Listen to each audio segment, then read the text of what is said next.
इस गांव के हर एक ग्रामवासी का बहुत बहुत धन्यवाद करता हूं। जोरदार तालियों के साथ आप सब लोगों ने जिस तरह का जनमत जुटाया है वो काबिले तारीफ है। मैं आपको बधाई देता हूं। यहाँ की जेजेपी, आजाद समाज पार्टी और भीम आर्मी की टीम को भी बहुत बहुत बधाई देता हूं।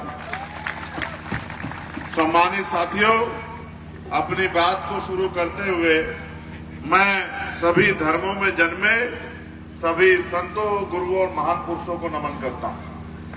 मैं उन वीर सपूतों को भी याद करता हूं जिन्होंने आजादी के लिए बलिदान दिया। मैं राष्ट्रपिता ज्योतिबा फूले से लेके छत्रपति साहू जी महाराज और डॉक्टर बाबा साहब अम्बेडकर को भी याद करता हूं।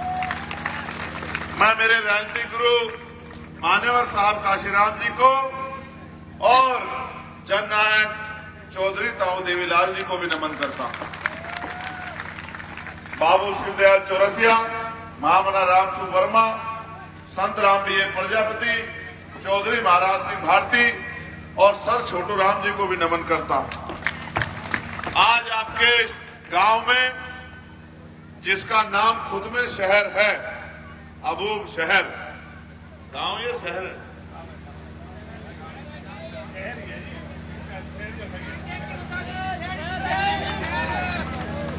देखो संख्या देख के तो लगता है कि जिला भीम आर्मी। और वैसे आप गांव को कहो या शहर, आपका प्यार इस बात की गवाही दे रहा है कि ये गांव हो या शहर या जिला, ये भाई दिग्विजय चौटाला के प्यार में आज यहाँ बैठा है। इस बात की गवाही जो है ये जगह दे रही है। मेरे साथ चल के आए भाई सतपाल जी, भाई अमित कसाना जी, भाई करनैल सिंह ओडा जी, चेतराम जी, अमन जी, रोशन जी, बलवीर जी और यही आपके क्षेत्र की सेवा कर रहे वीरेंद्र कुमार जी, रामस्वरूप भाटिया जी, मोनू जी, जगदीश जी, राजेश जी भाटिया जी, सुभाष जी, प्रदीप जी, सोनू जी, महेश जी, विनोद जी, धर्मपाल जी, मदन जी, मनीष जी, प्रेम जी, मोनू भाई, मिट्टू जी, बबलू जी, नकुल भाई, कृष्ण भाई और सनी भाई, मैं इन सबका भी धन्यवाद देता हूं। आपने पगड़ी पहना के जो मान सम्मान दिया उसके लिए बहुत बहुत धन्यवाद।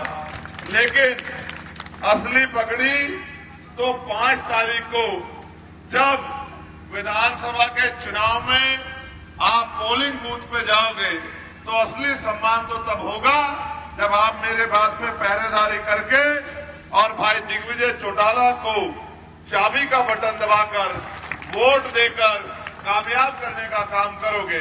सम्मानित साथियों, और मैं अपने विशेषकर नौजवान साथियों से कहना चाहता हूं, इतना आसान नहीं था सब कुछ।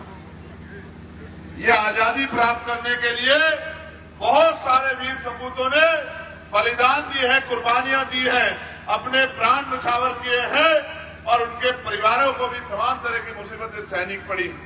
उसी क्रांति के एक नायक जिनको क्रांति का जनक, वीर योद्धा और जिनके बारे में कहा जाता है कि मां जन्मे तो शहीद आजम सरदार भगत सिंह जैसा बेटा जन्मे, उनकी जयंती पे और आज एक कार्यक्रम, ये जयंती पे भी कार्यक्रम है, मैं इसके लिए उन्हें उनको नमन करता हूं, याद करता हूं। आप सोचिए, जब मुल्क आजाद नहीं हुआ था तो इस देश में सभी कामों के लिए संघर्ष करना पड़ता था और बहुत सारे लोगों को तो एक बड़ी आबादी को जो हक वंचित समाज है, किसान तो मेरा है, उसके अधिकारों पे तो डाका डाल के रखा हुआ था।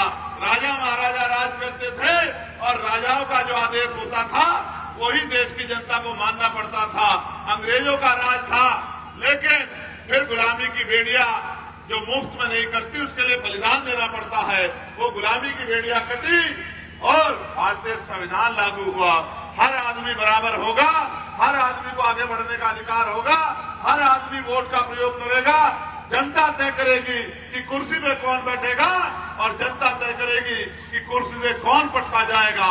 किसी का घमंड नहीं रहेगा, किसी का इनकार नहीं रहेगा।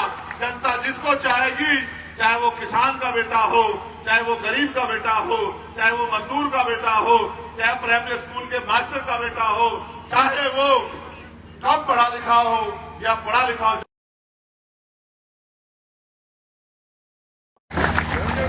आजादी से पहले तो राज जब बदला जाता था तो गोलियां चलती थी, तलवारें चलती थी, भाले चलते थे, युद्ध होते थे, तोपें चलती थी, हजारों लोग शहीद होते थे, जमीन रक्त रंजित हो जाती थी, तब जाके राज बदलता था। लेकिन बाबा साहब अम्बेडकर के सब प्रयासों से आज हमारे उंगली में वो ताकत है कि हम जिसको चाहे बिठा दे और जिसको चाहे धरती पर टिका दे। जनता में शक्ति होती है। आज हम जनता की अदालत में हैं। मैं भाई दिग्विजय और इनके जो विपरीत में कैंडिडेट खड़े हैं, मैं उनको कुछ नहीं कहना चाहता। वो जैसे आप बेहतर जानते हैं, मैं तो पार्लियामेंट में हूँ, लगातार आपके मुद्दों में आवाज उठाता हूँ। इसका एक उदाहरण बताता हूँ। अगर आप आवाज उठाते हैं तो सरकार की जवाबदेही होती है। मैं एक उदाहरण बताता हूँ, आप अपने आप से सवाल करना। 5 साल से जो आपका एमएलए है, आपने असेंबली में कितनी बार उसको सुना कि उसने कहा हो कि मेरी डबवाली विधानसभा में बिजली की समस्या है, पानी की समस्या है, स्कूल की समस्या है, कॉलेज की समस्या है, उद्योग धंधों की समस्या है, और तो और तमाम तरह से नशा और तमाम तरह की परेशानियां मेरी विधानसभा। कभी सुना आपने? सुना? दोनों हाथ में बताओ, सुना? तो आपने उसको पार्लियामेंट असेंबली में भेजा क्यों? मैं आपको बताता हूं कि बोलने से क्या होता है। असेंबली मुंह दिखाने के लिए नहीं होती, वो सवाल करने के लिए होती है। मैंने 29 जुलाई को पार्लियामेंट में सवाल किया था, बजट जब आया था,